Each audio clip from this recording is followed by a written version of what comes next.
A mensagem que você irá ouvir a seguir tem por título O Perigo de Passos Desacertados. Dê para ouvir a palavra de Deus, Deus seja louvado. Estão com fome, com sede da palavra de Deus. Queremos passar para vocês uma mensagem forte, poderosa, uma mensagem de despertamento, e que os céus possa coroar com êxito dos céus. O tema da mensagem que queremos passar para os senhores é o perigo de passos desacertados. Amigos, passos desacertados. Eita, quantos passos desacertados nesta vida, quantas lágrimas, quantos sofrimentos, por um passo em falso. Um passo em falso, amigo, chama outro passo em falso. Um abismo chama outro abismo. Um pecado chama outro pecado. Não para por aí não, o negócio vira uma bola de neves. Por falar em passo desacertado, amigos, eu quero levar os conhecimentos dos senhores que uma história comovente. Um garoto nascido nessa igreja, criado na doutrina do Senhor, menino que caminhou tanto para essa igreja, que a gente sentia orgulho deste garoto, menino bonito, louro dos olhos verdes, menino que nos inspirava a esperança, esperava tanto dele. E esse garoto, bem cedo na vida, muito cedo, resolveu a dar alguns passos em falsos. Apesar de tantos conselhos, tantas exortações, tantas pregações, mas ele insistiu nos passos desacertados.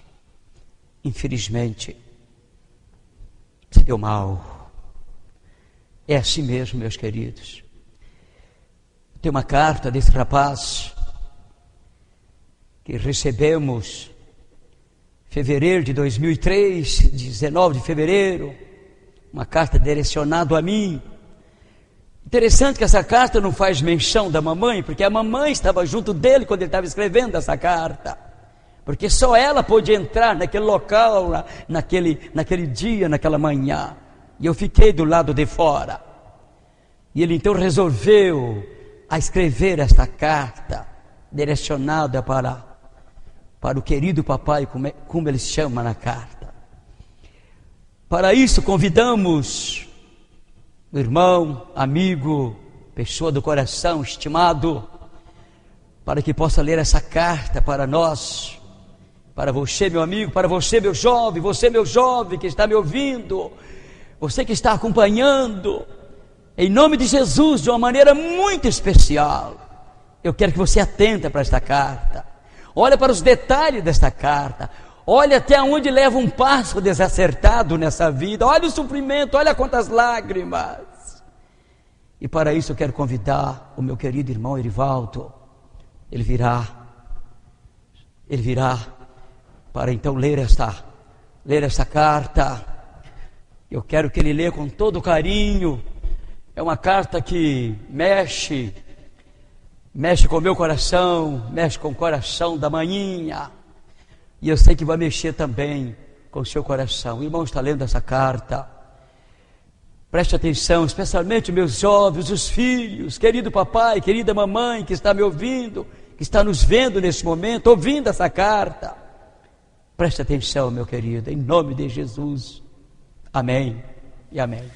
O jovem aventureiro.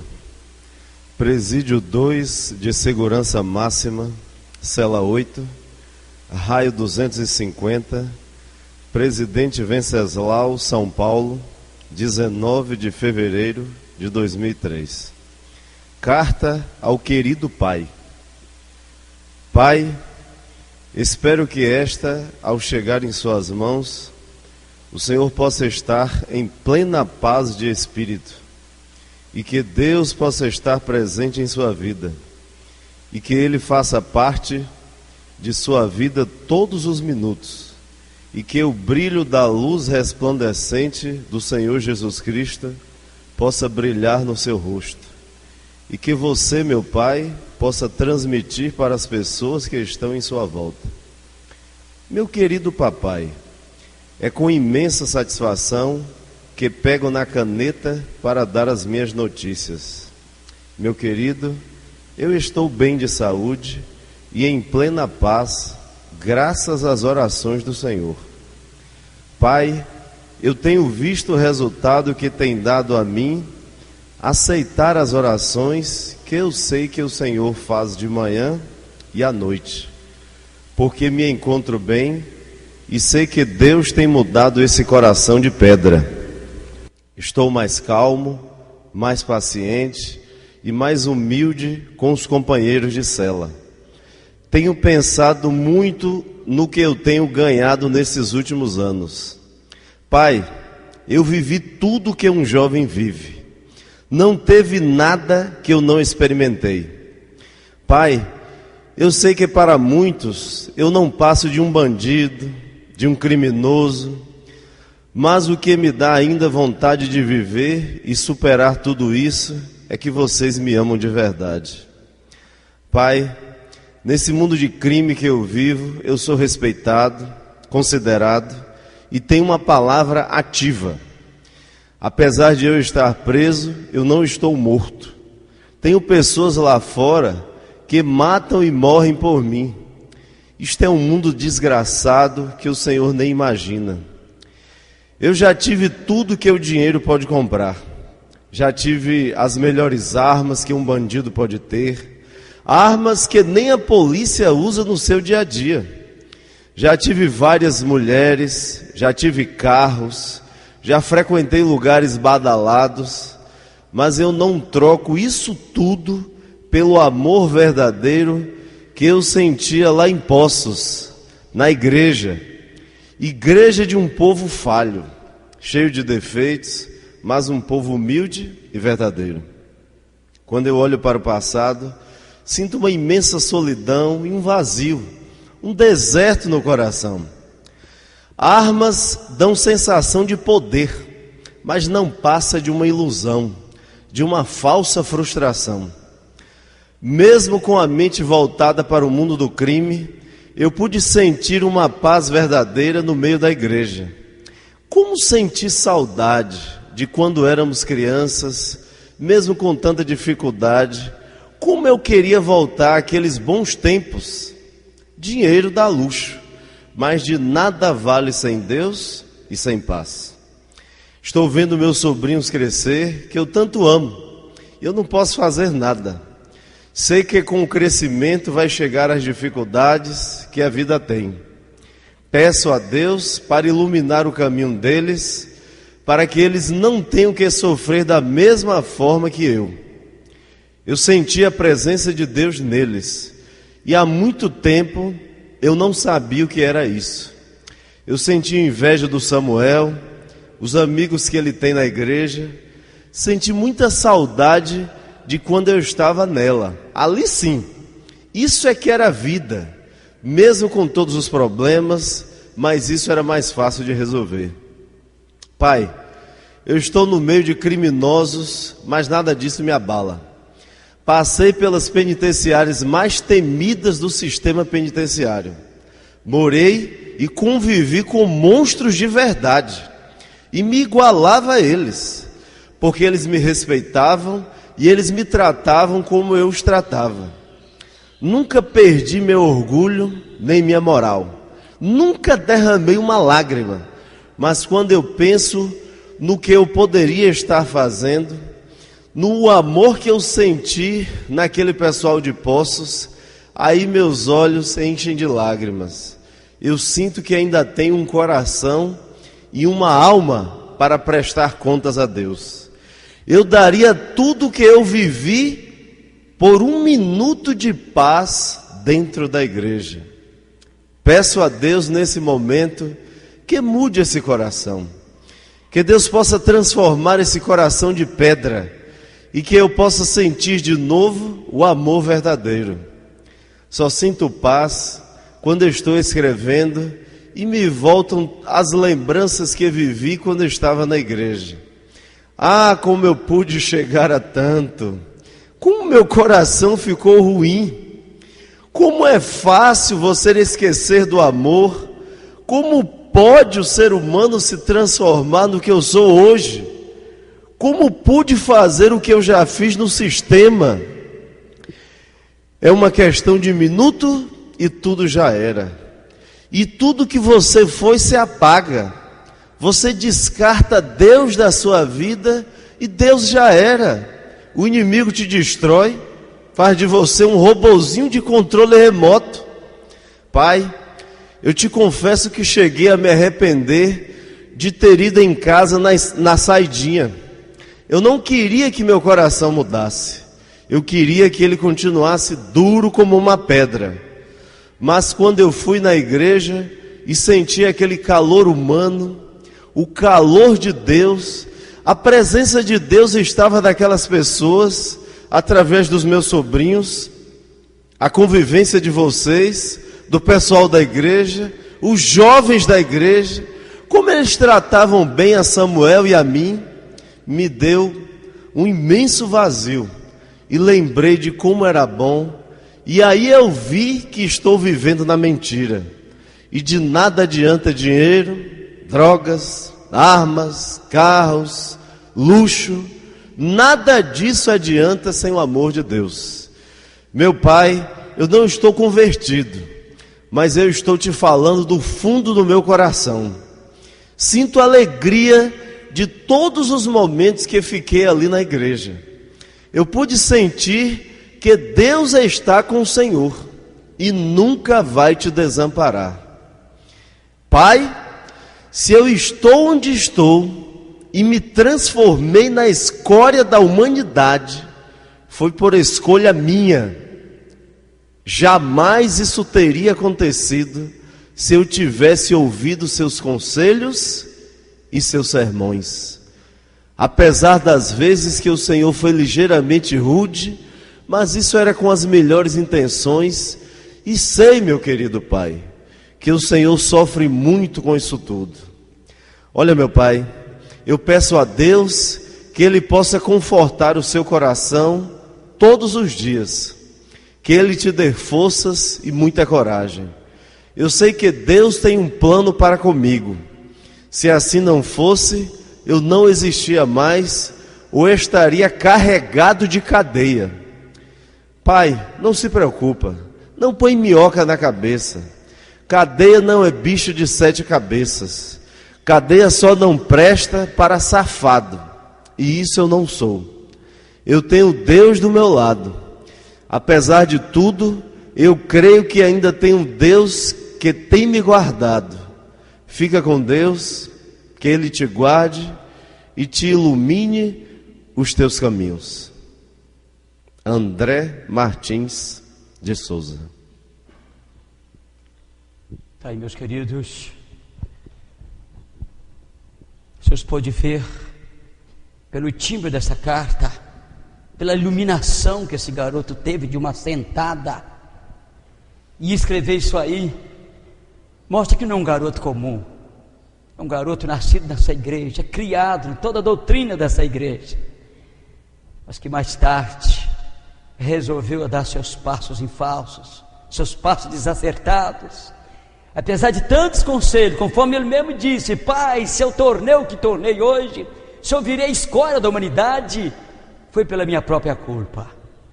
Jamais isso teria acontecido, Pai, se eu tivesse escutado o quê? Seus conselhos e os seus sermões. Querido amigo, o que nós queremos passar para você, a esses momentos que se seguem, passos desacertados, nós queremos que o Senhor procure, por favor, em nome de Jesus, na vossa Santa Bíblia, 2 Coríntios, capítulo 6, segunda carta aos Coríntios, carta do Santo Apóstolo Paulo, capítulo 6, versículo 14 em diante. Você pode ler até o versículo 18. Estou fazendo uso da Bíblia Viva, uma linguagem bastante moderna. Ouça, por favor, olhe para cá, preste atenção, não distrai, não despercebe. Você não pode perder nenhuma palavrinha.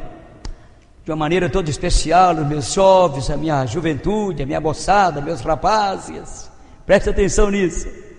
Não entre debaixo do mesmo jugo daqueles que não amam o Senhor, pois o que tem o povo de Deus em comum com o povo do pecado?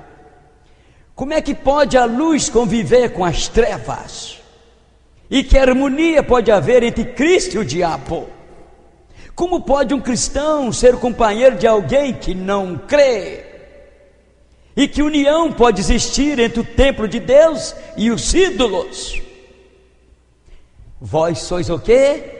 O templo do Deus vivo, do Deus vivente. Vós é o templo do Espírito Santo. E como é que você pode conviver, esse templo, viver com ídolos? Conviver com o diabo? Como pode? Pois vocês são o templo de Deus, do Deus vivo, a casa do Deus vivo. E Deus disse a respeito de vocês: eu morarei neles, eu andarei entre eles, eu lhes serei o Deus deles, e eles serão meu povo. É por isso que o Senhor disse: larguem deles, separa-se deles, não toque nas suas coisas imundas, e eu vos receberei. Eu serei um pai para vocês, e vocês serão meus filhos e as minhas filhas. Amém? Vira aqui a condição, Senhor, de ser filhos e filhas de Deus. Larga deles, separa deles, não toque em nada que eles tocam, não come nada que eles comem, não anda com eles, não convive com eles, porque a luz não se convive com as trevas, querido. Cristo não convive com o diabo. É isto aí, meus amados. Aqui está falando dos passos desacertados, aqui está falando de julgo desiguais. Agora, interessante que quando fala em julgo desiguais, logo se lembra de casais, e tem muitos julgos desiguais por aí, meus queridos. Namoros desiguais, amado, tem tanta coisa desiguais por aí, olha lá, hein? Tem muito. Sociedade, querido, quantas sociedades por aí, cristão com não cristãos, e quanta dor de cabeça, Senhor, quantas lágrimas. Chega sexta-feira, começa o problema. O cristão guardador dos mandamentos de Deus agora quer ir para casa, quer fazer o pôr do sol com a família, e o parceiro começa a criar problema, começa a enguiçar, começa a brigar, está entendendo? Enquanto o companheiro está lá na igreja adorando o Senhor, nas horas santas do Senhor, o parceiro está doido lá correndo atrás. Amigo, esse julgo desigual aqui, Senhor, implica em muitas coisas, não é só nos cônjuges não, meus amados. Queridos, quantos passos desacertados nesses particulares, Senhor, e quantos sofrimentos.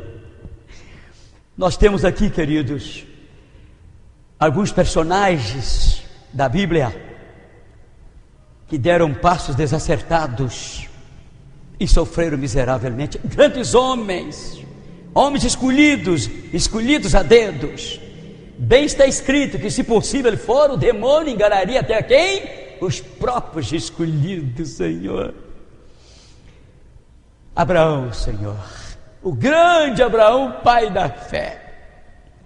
Quando Abraão deu aquele passo desacertado, aquele casamento, aceitando aquele casamento com Agar, aquele casamento que a própria Sara tinha rejeitado para ele, aquela falta de fé, aquela desconfiança de Deus, esperando pelo filho, o filho nunca vem, espera pelo filho, o filho nunca vem.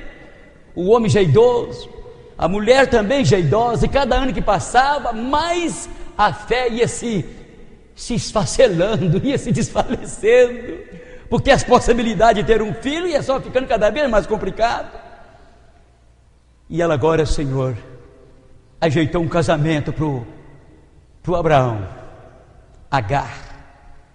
Abraão já com uma idade avançada. Eu posso imaginar aquela egípcia bonita, linda, cheia de sonhos, cheia de esperança. Quem sabe de olho num rapaz daqueles da caravana, aquele rapaz cristão, aquele rapaz bonito, lindo, novo. E ela agora, Senhor, ajeitou um casamento para o Abraão, Agar. Abraão já com uma idade avançada. Eu posso imaginar aquela egípcia bonita, linda, cheia de sonhos, cheia de esperança. Quem sabe de olho num rapaz daqueles da caravana, aquele rapaz cristão, aquele rapaz bonito, lindo, novo também, igual a ela. Ela estava caçando velho com mais de quase 80 anos para casar com ela, Senhor. Que trama, que passo infeliz, desacertado. Mas de repente, como escrava, acabou tendo que topar aquele casamento, Senhor. E conta dor de cabeça. Dor de cabeça que a própria Sara nunca sonhava, Senhor. Porque quando a menina se engravidou do grande Abraão, ela agora começou a desprezar a sua senhora. E agora, amigo, Sara agora começou a perseguir aquela garota. Mas perseguindo com força, Senhor, a ponto dela não aguentar mais e se dispersar, Senhor, e desaparecer de casa. O anjo acudiu, pedindo para que ela voltasse para casa, que fosse humilde, que se humilhasse debaixo da mão da sua senhora. Ela voltou, atendeu o anjo, voltou. Mais tarde nasce o filho da promessa, Senhor, o tal esperado, dezenas de anos esperado. E agora que o negócio pegou mesmo, agora que o bicho pegou. Agora Sara parece uma injustiça, Senhor. Ela que tinha arrumado aquele rolo todo, aquela complicação toda para cima da garota, a egípcia, Agar. Agar não estava caçando casamento com seu senhor, com Abraão, ela nem passava isso pela cabeça dela. Eu tenho certeza. Menina linda, uma princesa caçando velho de quase 100 anos de idade. Ela era alguma louca, alguma tola. E agora, querido, Sara enguiçou mesmo e disse: manda essa mulher embora com seu filho. Eita, Abraão sofreu, amigo, miseravelmente. Já pensou? Vocês já pararam para pensar nisso? Abraão agora teve que mandar embora, Senhor, Agar, aquele garoto. Manda embora para onde, Senhor? Vagando pelo deserto, Senhor. Água acabou, comida acabou, estava morrendo de fome, morrendo de sede. Eu posso imaginar o coração do grande Abraão, como é que ficou para trás, Senhor. Que brecha, que ferida, que dor. Você já parou para pensar nisso? Porque ela amava Ismael, era filho dele. Passo desacertado, amigo. Amigo, você já deu algum passo desacertado na vida? Aí eu já dei, Senhor. Eita sofrimento, eita dor de cabeça, eita as consequências. E Deus perdoa, viu, querido? O passo desacertado, Deus perdoa, mas as consequências sempre, essas consequências sempre ficam. E Abraão ficou para trás chorando, Senhor.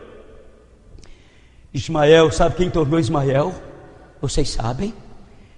Tornou um chefe de gangue, chefe de marginal, ladrão, pilhante. Diz que a mão dele era contra todos e a mão de todos contra ele. Assaltante à mão armada, chefe de bandido. Isso para o grande Abraão, Senhor. Eu posso imaginar como que se machucava ele, cortava seu coração, Senhor. Tudo por causa de um passo desacertado. Abraão nunca poderia ter aceitado aquilo, nunca. Desse o que desse, ele era o chefe. Poderia ter se endurecido e dito para Sara: Sara, sinto muito, mas eu não vou cair nessa. Você é minha esposa, você ainda está viva. Agora Deus sabe de onde é que vem esse filho, qual é que vai ser mãe dele, mas não é assim não. Endurecesse, botasse mesmo em peito. Eu queria ver, ele não caía. Mas não ficou só nisso não, Senhor. Por causa desse passo desacertado, Abraão foi levado a uma outra prova, a prova mais dura que já foi levada de gente nessa vida. Aquela prova de pedir aquele único filho dele, Isaque, a quem ele amava, para ser sacrificado, era a consequência daquele passo desacertado, por ele não ter vencido naquela prova. Aí Deus teve que levar ele em outra prova, e essa mais doída, Senhor. É assim mesmo, amado. Diz que as nossas provas é assim, umas vai sucedendo a outra. Diz que Deus nos dá um trago amargo para beber, e pelo fato de nós rejeitar ele é forçado a dar outro trago, às vezes mais amargo ainda. E se nós rejeita esse, ele dá outro trago, outro e outro, até que nós bebe. Ou se não, ele nos deixa nós, ele abandona nós e deixa nós lá no monte de refúgio. Então é melhor que ele vai dando esses tragos e nós vamos tentando beber pelas graças de Deus, Senhor.